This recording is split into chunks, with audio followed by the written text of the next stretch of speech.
Robotski stroj za lemljenje s dvostrukim glavama za lemljenje.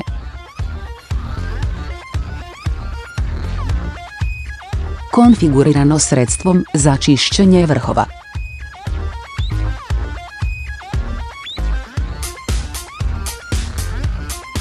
Pregled lemnih žica na nehlađajućim stezaljkama.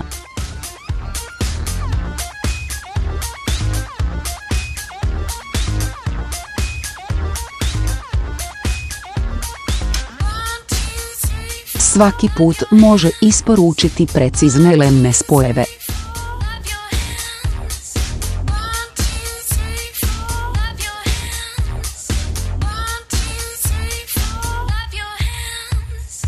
Osigurajte najbolje moguće rezultate lemljenja na nehlađajućim materijalima.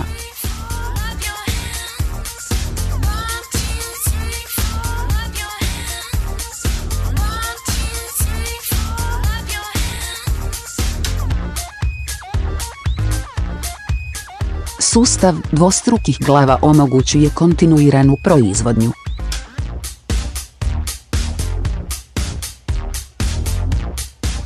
Im se osigurava mnogo veća protočnost procesa.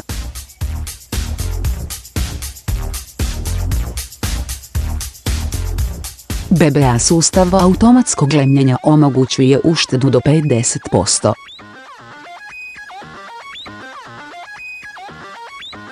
Nasuprot ručnom lemljenju,